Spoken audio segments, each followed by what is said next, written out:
Oh well, you do what you got to do. I guess we'll go ahead and get started and talk a little bit about row rice production in the Mississippi Delta, specifically in Kennesaw Parish. I'm Steve Crawford. I work as a field consultant doing primarily weed control and general agronomic work. And my partner in crime here is Daryl Vandeven. He's a grower with the Vandeven Farms there in St. Joseph.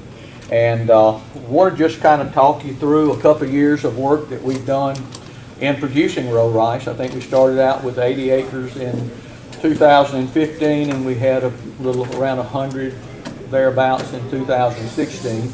I actually had a couple of other growers that planted a good bit of row rice in 2016 as well. And sometimes I'll kind of wander between the Vandeven farm operation and my experiences on other farms as well. But appreciate y'all coming out. The sign-up sheet, if you need CEUs, you can sign up on the yellow folder in the back. But and Daryl and I, we haven't rehearsed this. When I talked to him yesterday, he said this job doesn't pay much, so we can kind of wing it. And that's what we're going to do, but it's going to be fine and good. And we're going to kind of discuss this together. And we got a small room. Let's see, did I go the right way? We got to get rid of some of that light.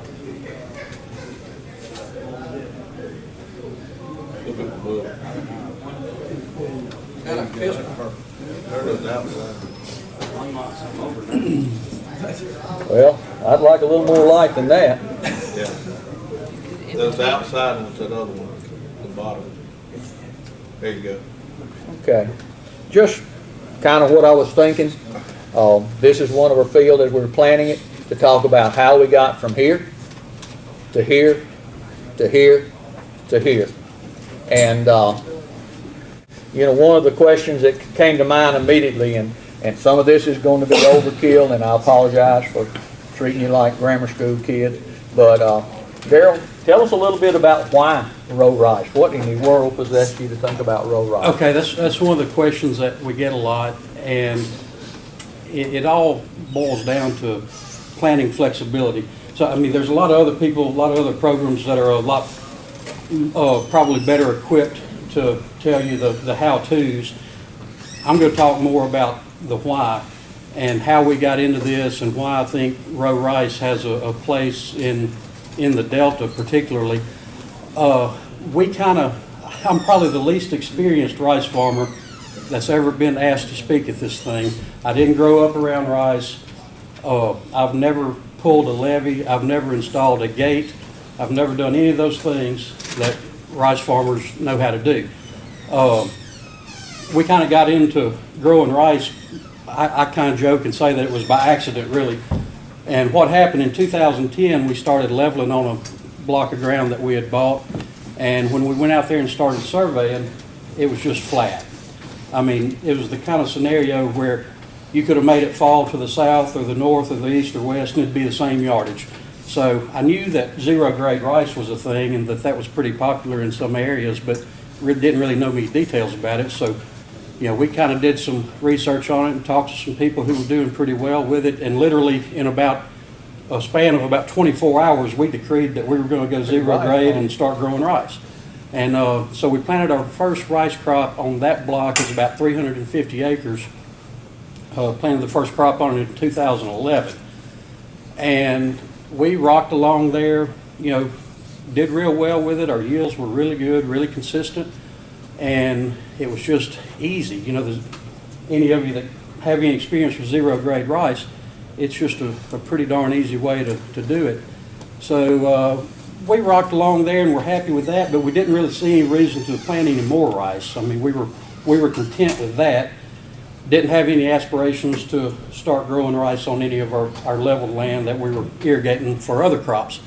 Then, a few years ago, all of us in the Delta became familiar with some new terms, one being generic base, and that kind of changed the rules a little bit.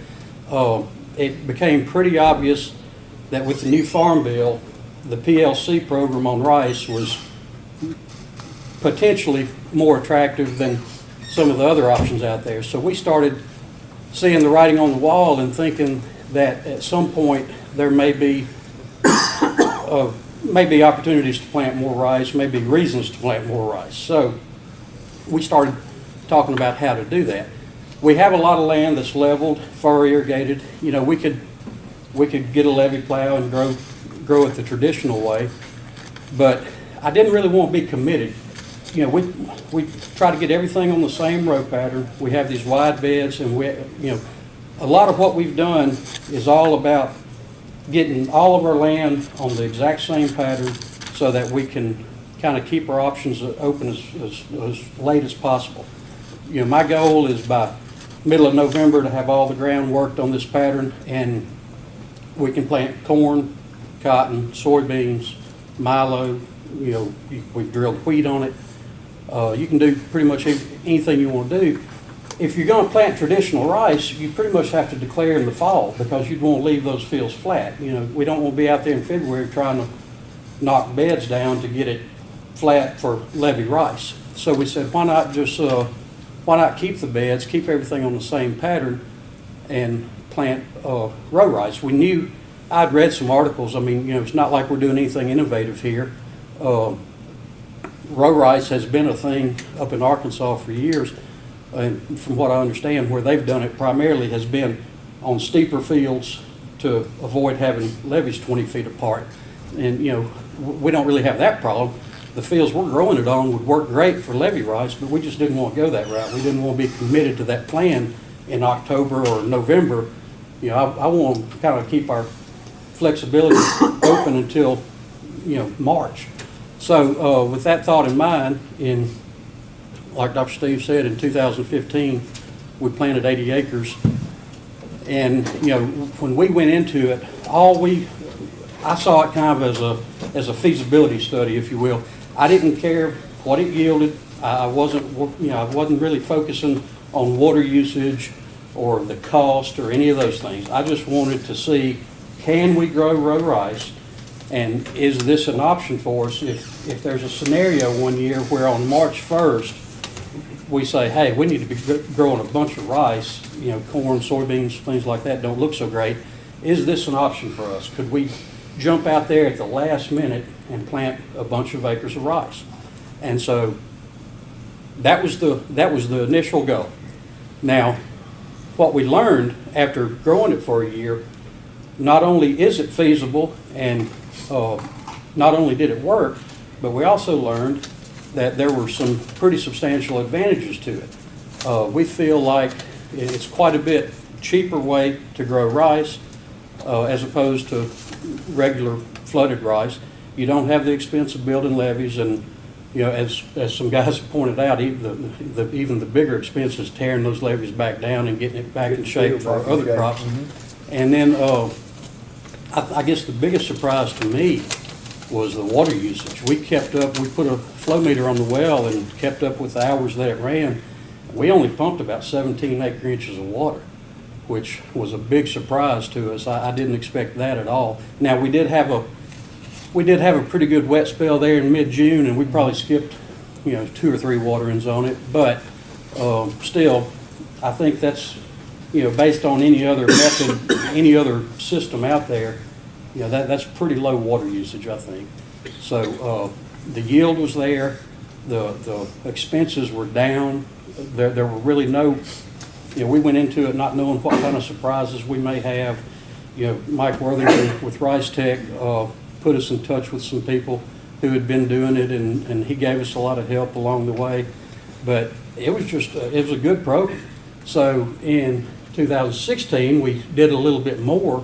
You know, we wanted to make sure that wasn't just a one and done kind of deal, and we did it again this past year with similar results. We probably pumped a little bit more water, I'm saying about 20 acre inches, but the yield has been comparable to our zero grade. I mean, it's right around 190 bushels per acre both years.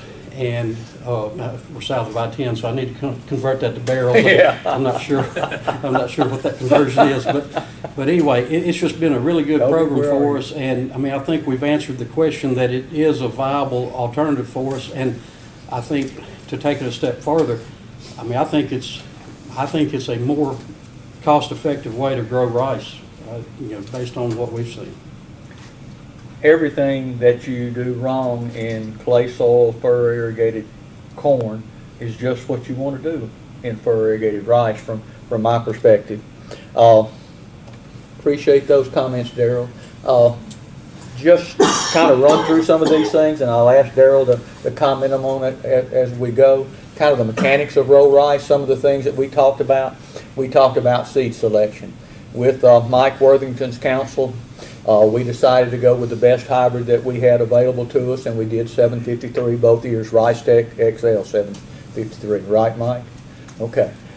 Fertility, talk a little bit about our pre-plant and our early in crop, then talk about our planting, our seeding rate and all, insect management early on, weed management, water management, nitrogen management in crop, and then late season diseases and insect management. So just to kind of cover the gamut, we planted Rice Tech XL 753.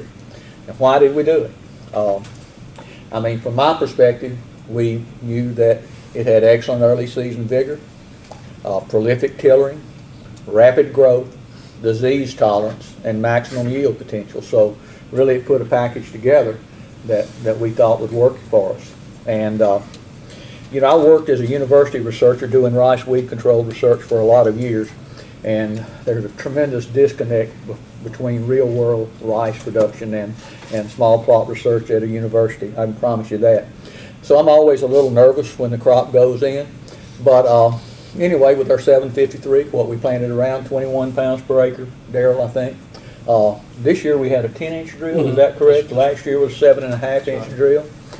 We planted into moist soil. We're going to show you some pictures.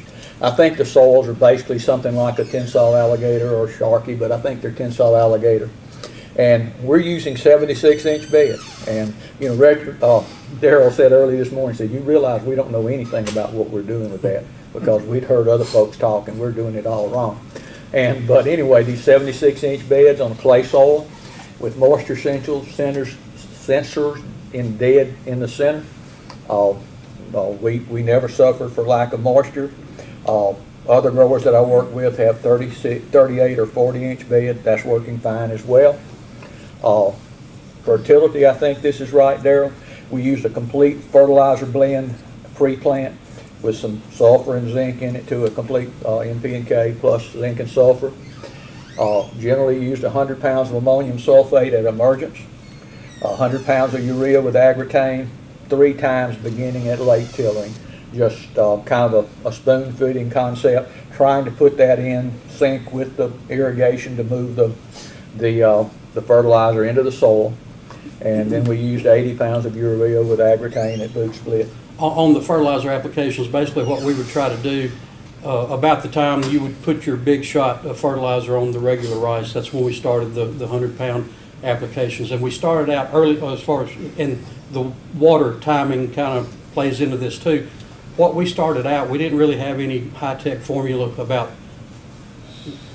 how to go about watering this stuff. We just we decided to start then and water once a week. So we would fly on 100 pounds and we would water it. 7 days later we would do that again. We did that 3 times, and then that started about 20th of May probably, something like that. So that gets us into mid-June after doing that 3 times, and of course the days are getting longer, the rice is getting bigger, it's using more water, it's getting hotter. So what we did, we started out on a 7-day interval. We watered about 3 times like that. Then we tightened that up to a 5-day interval, did that a couple of times, and then by 4th of July, we were trying to to water about every 3 or 4 days. Now, one big thing here, on flooded rice, if you catch a shower, 5 or 6 tenths of rain, it doesn't really do you any good. I mean, a lot of times you don't even shut the wells off. You literally can't even tell the difference in your water level. But on this system, a little rain does you a lot of good, because you get 6 tenths of rain, you get it wet and you start over. So just a mediocre shower will buy you 3 or 4 days of watering time, and that was a big surprise to us too. You know, I think one of the critical things here, and this is just mindset with me, may not be that important in terms of net yield at the end of the season, but I'm very committed to the ammonium sulfate when you get the rice up. I like that in paddy rice as well as row rice, but to me that sends the rice really, really screaming forward. So I really feel good about that. Do you feel like the extra nitrogen is important in the row rice, more so due for volatilization or bleaching or Well, anything? you know, you're really not much out of sync. You do 300 pounds, at 46%. What does that put you at, 100? That was about 200 units. It's like 196 total. I think we've erred on the side of caution there. You know, we didn't want to be short. I really think that going forward, those first 300-pound applications, we could probably do 75 or 80 on all I think you're four. right. It is kind of what it looked like to me. Now, one thing our learned scholar over there, Mike Worthington, has always said, if you don't even really count that ammonium sulfate nitrogen there, if you do, count no more than half of it. So I almost discount that mindset-wise. But I think 4 80-pound shots of urea would be a really good program. Yeah, especially, you know, it's one thing we don't have time to go in, but we're in a rotation here. In both situations, we were following soybeans with some good residual nitrogen there. So I think you're right on there. I got a question. Are you trying to let the ground crust before you fly your We did. urea on? We do, and that's, I guess that kind of broaches the subject that all these other, there's several other row rice talks, and look, I'll be the first to say there's more than one way to skin a cat here. I get that, and obviously there's no, I mean, you know, we've done really well with our program. Some of these other guys have done really well with their program. But this thing about blocking the drain off and holding water on the low end, I mean, obviously they're making it work. But to me, and I understand that it's about water conservation, and that's very important. I understand that. But I don't really like the idea of dealing with different cultures within the field. You know, I mean, I'm a farmer.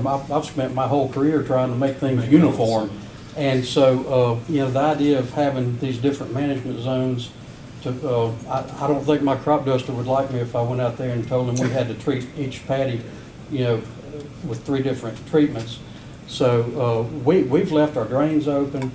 We let it drain out. We let it crust over. If it rains and the ground's wet, we'll give it a few days and let it crust over, even if it delays our fertilizer application a few days.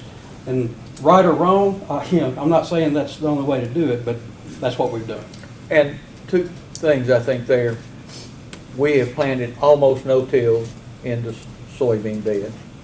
And then when we leave that rice field, we could plant almost no-till into corn or soybeans, right there. That's right. And that's really important to us, not rutting up a field, having to do that kind of work. Insecticide seed treatments, especially in the row rice, because we know there's potential for many insects in row rice, that we've used a combination seed treatment of Nipsid Inside, which controls the aphids, the thrips, the chinch bugs, and the grape colaspis.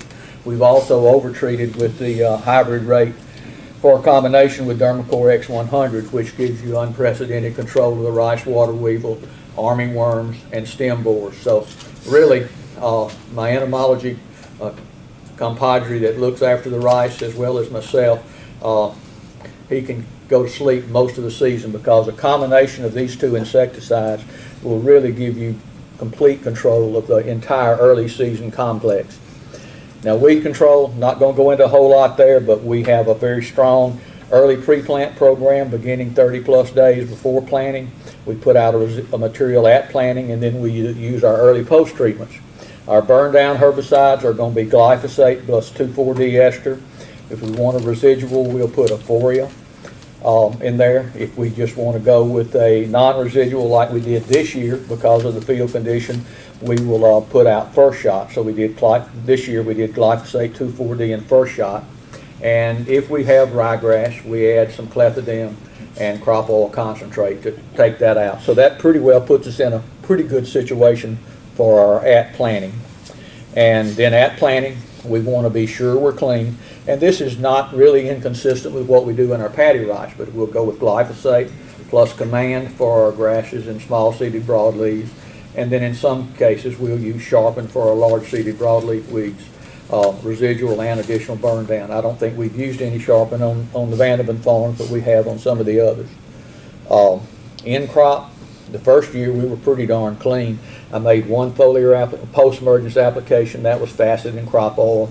This last year we used some facet and stam, some command and stam, some grasp and stam. We add some permit if we have yellow nut sedge problems. In summary, pre-plant, at plant, and our early post. And just like all the talks we've heard today about weed control in cotton, soybeans, and corn, the entire program should focus on the overlapping residual herbicides. You want to start clean, you want to finish clean, you want to use overlapping residual herbicides.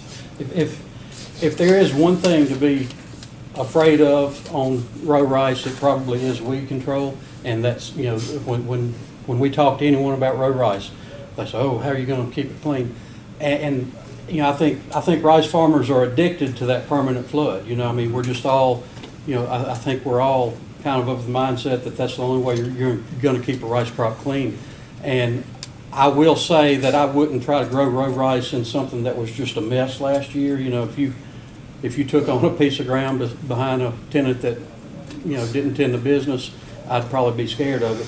But based on what we've seen, as long as you're going behind a reasonably clean soybean crop or cotton crop or whatever, there's absolutely nothing to be scared of weed control wise. I would have to contest to that. These farms that have been in rice production for over 30 years with all these herbicides. Well, that's really the point he was making. Yeah, that has had a lot of these herbicides put on in years. Mm-hmm. If you can find this new ground that's never been in production, these chemistries work so much better.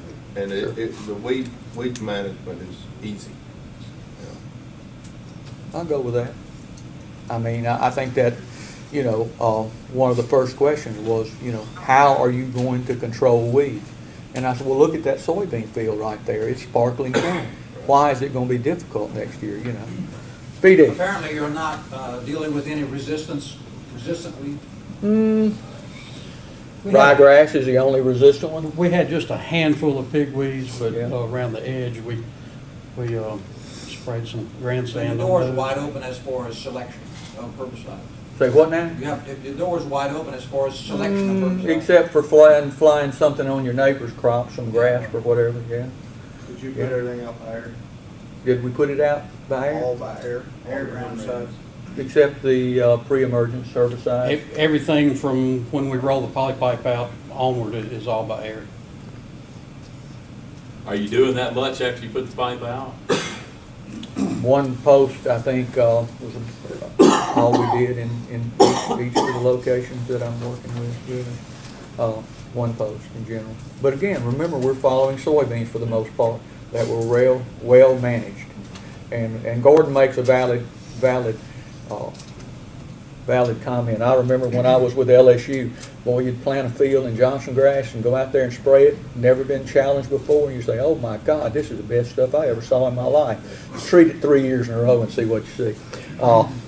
Okay, when to irrigate, you covered a little bit about that. You covered a little bit about frequency of irrigation. You kind of touched on this earlier, but you kind of, to water row rice, we discovered you need to kind of take a different mindset. You know, all of us that furrow irrigate these other crops, cotton, corn, beans, what have you, you know, you're trying to push that water down the row as fast as you can. You know, 8 to 12 hours is what we've all kind of been taught. So, you know, most of our wells are set up where we have a well, we have underground pipe with multiple risers, where we calculate our flow and punch the number of holes so that we're watering one run at a time and just get it down the row as fast as we can.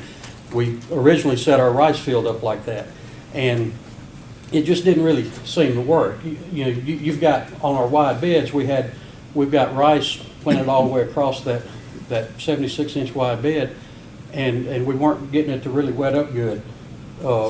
So what we started doing, and actually is kind of a blessing in disguise when the hogs came and tore the polypipe up, because we had to lay new pipe, and when we did, we recalculated everything so that instead of just opening one run at a time and having a big hole, we we punched smaller holes and started running 2 or 3 runs at a time, so that, you know, if it takes 24 hours to get out, that's great. You know, it's not like with cotton or something where you're going to get it waterlogged and have a messed up crop. It's rice. You know, it likes being wet. So we kind of changed our mindset there. We slowed everything down, and we're trying to take 24 hours to do a run. So that to me, that was kind of something we had to recalibrate our thinking on. A real key learning there. And we've talked some about trapping irrigation water versus free flow, and Darrell made the comment earlier today about not wasting water. I mean, back to the, you know, everybody's hung up on wasting water, and I understand that, but, you know, we're not trapping anything, but I really don't feel like we're wasting much water either, because now we're doing this on a small scale. Obviously, if you were doing thousands of acres of this, it would be hard to get around and really watch things that closely, but we're doing it on a small enough scale. We only have 1 or 2 wells running. I can check it multiple times throughout the day, and what we do, I mean, when a run is 50 feet from the end, I go ahead and switch. So, I mean, you know, we're wasting very, very little water. You know, I can understand maybe some scenarios. We were talking a minute ago about that. If a guy's got a lot more going on, you may not be able to manage it that closely, but to me, I'd rather just leave the drains open and have the whole field homogeneous. How long are your runs, and then what slope are you on? It's everything's on 2/10, and the runs varied. We had some little bitty short runs, 600 feet, but we have some about 1,200 feet. So I guess if you're on 2/10, you wouldn't be able to push water that far up in the field anyway, would you? No, It's Not that far, not enough to be happy about. not far. But, you know, big thing there with not trapping the water is we go into the field dry and we leave the field dry for the most part. Of course, you can get hung up any year, I guess. Disease and rice stink bug. Again, my compadre over here convinced me that 753 is very disease resistant, or at least tolerant. So we have not invested a lot of money, where we're spending a good bit of money on our paddy rice, and especially if somebody grows some varietal rice. We're just using Tilt or a generic propiconazole at about 10 ounces per acre at heading. We're adding about 2 ounces of Karate Z for stink bug control there. Now, and we, of course, we scout weekly for diseases and insects. Anthony Pavlov, a friend of mine, and works for Darrell as well in all of their other crops. He takes a look at the things on a weekly basis, and we've not had reinfestation with the rice stink bug to the extent that we've had to make a second application, I don't think. Well, I know we haven't in the row rice. But this is just run through some pictures, and you can comment as you like, Darrell, or see something, but this is planting. I'll comment on that picture. You can probably tell from the picture, when we say beds, it's not much of a bed. I mean, it's just barely a little bit of a depression there for water to run down. You know, it's not a big tall It's bed more at like all. trenches between the flat Yeah. soil, but the water will run. And Do you now, like a better roller then? well, we did that with an Orthman and then rolled behind it, so, you know, kind of the same principle, really. Now, this wide bed, soaking the water through there, it works great in this Sharkey alligator complex. Obviously, on a silt loam soil, I don't think you could grow rice. You know, you're not going to wet it up throughout the bed. So Very- your very holes are punched in the fur. In the valleys, yeah. Yeah. Okay. You know, who was it? Somebody said, if it ain't white, it ain't right. I don't know about that sometimes. I may back down a little bit on my What is white? command. You know, Right? that's not white. That ain't white? Well, I'm good. I'm good, BD? Okay, I done good, huh? Okay, but, you know, that's a pretty good shot there. This one, I think oh, well, I didn't intend that one in there. That's a split. You know, after we'd had some rain and it dried up, and, you know, I always get a little nervous about rice. Like I said, I worked when I was with LSU on rice, and I've worked with it with Darrell and other growers, but it's always a little nerve-wracking. Are we really going to get the stand we need? For the first month, I always think we don't have a stand, and then all of a sudden it's good. So Yeah. Oh, Lord. There we go. See? Look at there.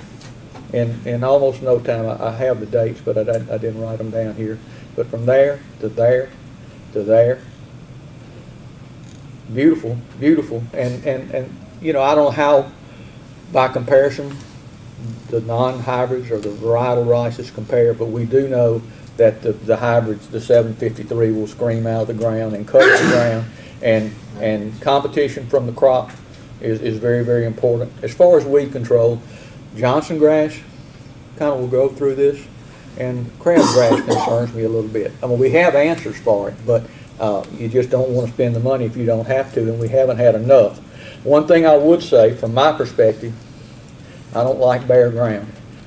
If hybrid rice wasn't so damn expensive, I'd plant all the term rows and everything else, even if it died, you know. Watering there, that's Gordon, like you were talking about, going down the furrow. And Darrell said, Now, all my life, when I've talked to rice farmers, they've complained about having to go out there and adjust gates and, you know, fight the snakes, wading out there in the mud. You know, every rice farmer always talks about snakes.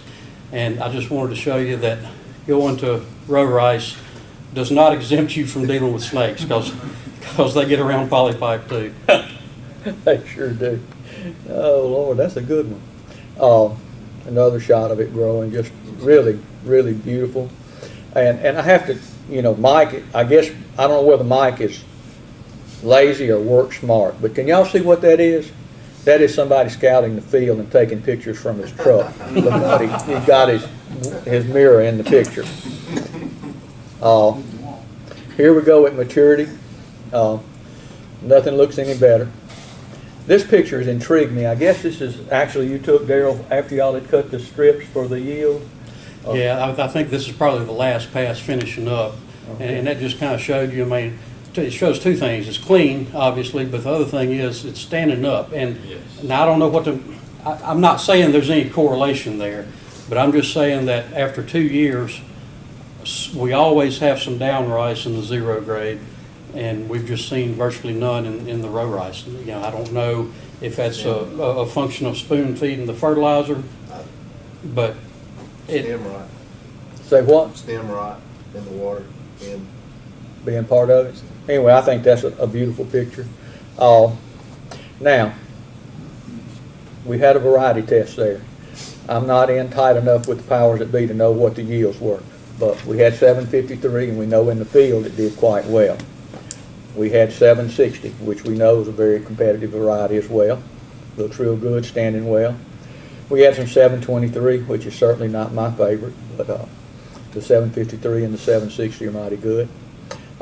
This is a varietal rice. I think what's been probably culled.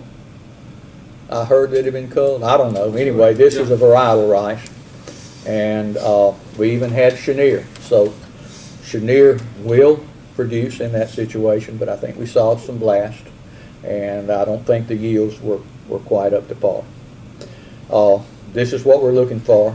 Very, I do a good bit of riding, and when growers like Darrell and his crew are working hard harvesting rice, I try not to interfere, but I sure like to see a site like this.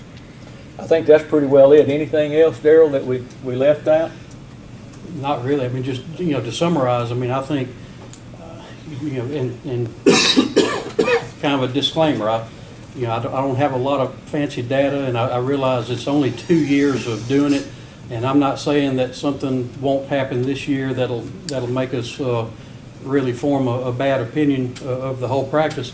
But based on what I've seen so far, it's just a much more economical way to grow rice compared to paddy rice, and I just don't see a problem with it. Now, you mentioned where you've been longer term rice and have more of the traditional rice weed spectrum, it could get to be more challenging on weed control. I understand that, certainly, but based on what we've seen so far, I wouldn't go buy a levee plow.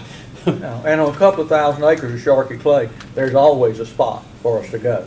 It's not like we're committed to planting every acre or rice following rice, you know. Another thing to think about, and just kind of a random thought, but if you want to try this on a field, and when we started playing with this, you have to really think about your fields, because everybody has fields that you might call it a furrow irrigated field, but it's got an odd corner.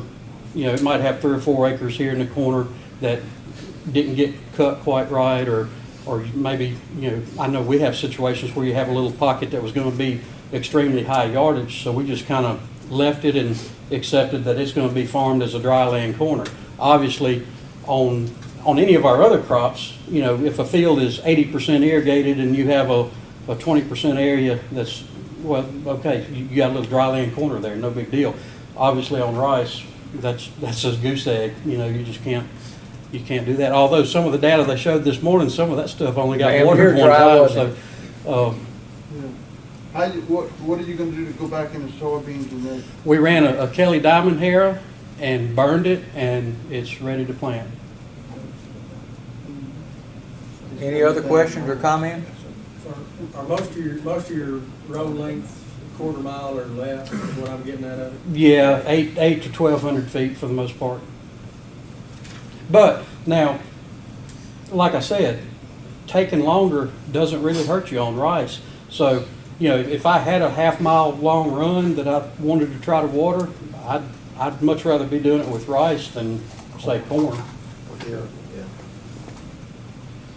Well, where we get into it, I know you said you haven't done paddy rice, but with us going from paddy rice to row rice, we wanna try to minimize the labor, minimize the time attending to that field, and so with us holding back water for as far as what we can, and then we're only, so that limits the amount of time we're actually having to tend to it, is we're only having to water that top half. Yeah, I can see that. Well, it's one of those things, what works for you is fine. But y'all didn't use that much water, I mean, you should. No, we really didn't. 7.5 inches, Really what y'all didn't. used, and, One thing I learned this year, and we've been doing this for like 16, 17 years up there in Missouri, that I always told my growers when we first started, don't worry about, just put your boards in, just start backing that water up, okay? And you back it, and then one young guy there, it's his first year, he had 4 or 5 fields, and so he said, I can fill them boards up and back it to the crown. I mean, it's on a 10 slope, but, so I can make it real deep down the bottom. I said, don't worry about it, it ain't gonna hurt anything. So the last field we cut was that field that he backed it so far. And it was almost a flood all the way to the crown. And he called me and he said, man, my yield monitor's going crazy. And normally the best rice is in the middle, second best is on the low end, and the crown's usually the worst. It was best on the crown. As he went down slope, it got worse.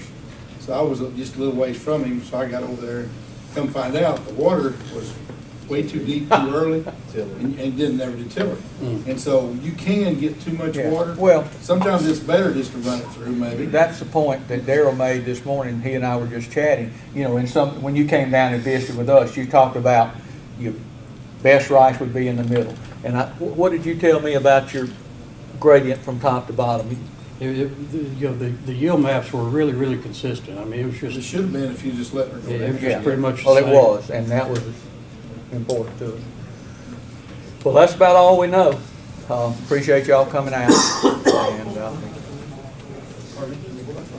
Appreciate it.